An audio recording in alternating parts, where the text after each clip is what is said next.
Coming up on Mountain News this morning, fire officials urge everyone to follow their county's burn bans as our region continues to experience fires. And we have some last-minute safety tips for anyone going trick-or-treating tonight to make sure everyone has a fun and safe Halloween. Dedicated to Eastern and Southern Kentucky, this is WYMT Mountain News This Morning. Good morning, I'm Chas Gayhart.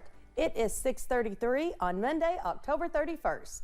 Let's go back over and check in with Brandon on this Halloween morning.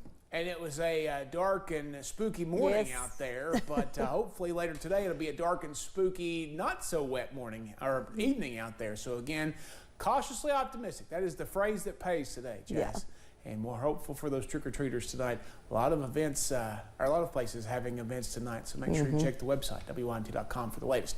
All right, let's head on over to Live Pinpoint Doppler Radar and show you what's going on this morning. Heaviest bands of rain moving out into West Virginia. Let's hope it stays that way for the rest of the day, and we'll continue to see the possibility for some stray showers. I-75 at London, still gloomy, still overcast, but not too bad down that way with traffic. 59 down that way, 59 in Hazard, Jackson, Prestonsburg, Moorhead, 61. Irvin, Somerset, and Jacksboro, 54. And Clintwood this morning. Your breakfast forecast again, let's call it 56, basically, kind of split the difference. Some rain chances still out there. They may be scattered to stray all the way through mid to late morning, but again, will it stick around through this afternoon? We'll keep you posted. I'll have the latest in just a few minutes. Chas?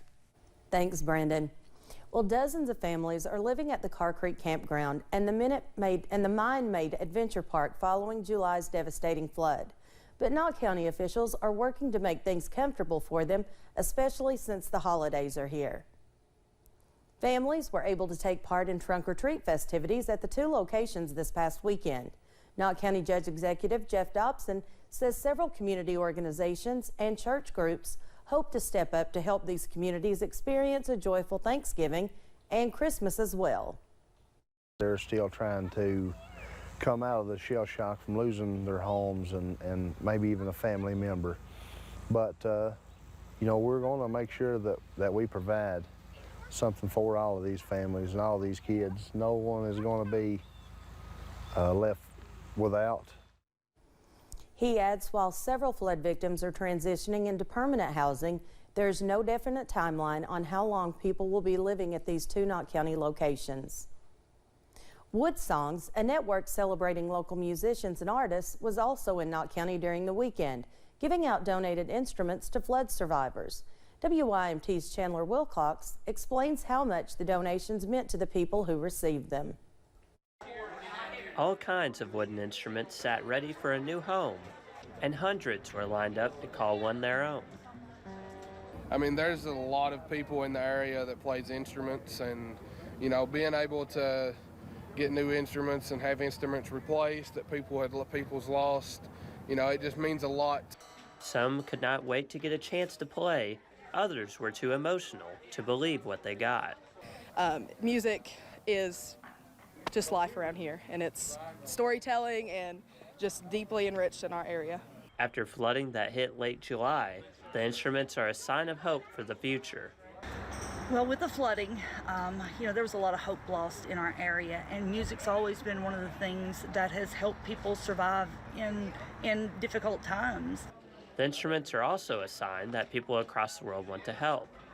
Music instruments came in from all over the nation, all over North America, even Ireland. Now flood survivors can bring a beat to recovery.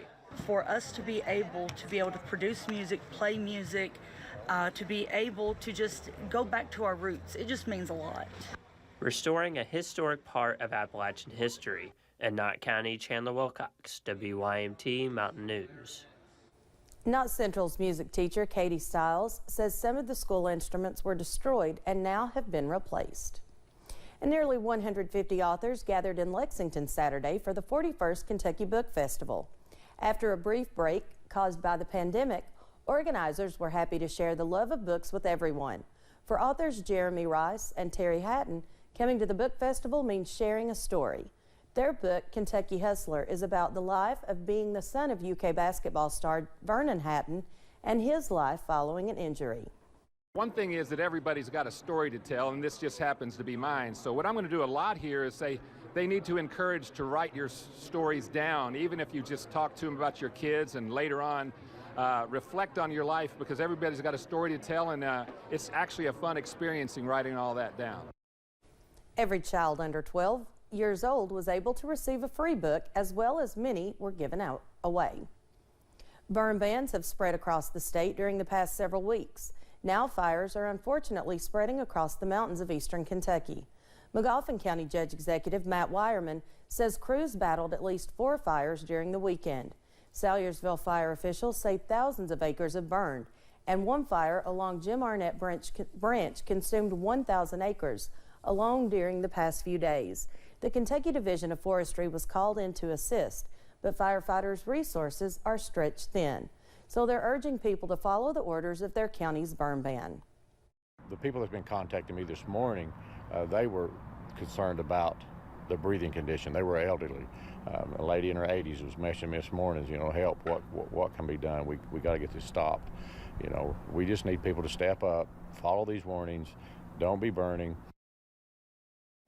Officials say fires in rural areas of the county are even more complicated because of the lack of public water available. The Mountain Home Place in Johnson County is inviting families out for some fall fun on the farm. The Mountain Home Place Pumpkin Patch has been open every weekend in October. Today is the last chance to come out before Christmas preparations begin. With a petting zoo, gift shop, and more, officials say the farm is tons of fun and a learning experience, like taking a step back in time.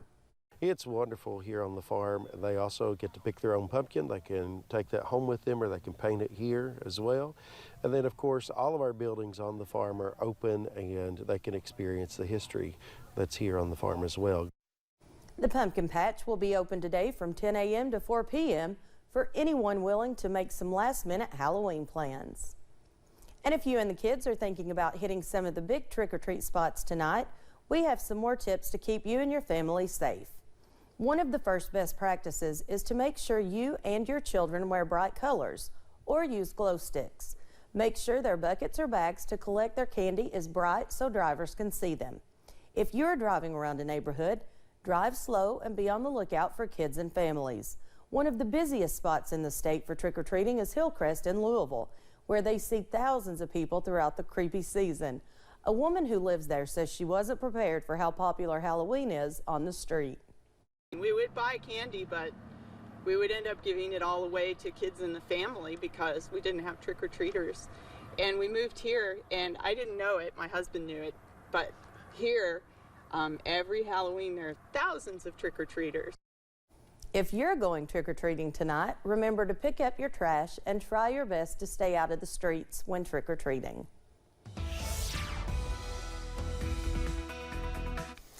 6:41. Meanwhile, Chas and I have no trick-or-treaters at our houses, so that's the way that works for us here in Eastern Kentucky. All right, let's see what's going on out there this morning.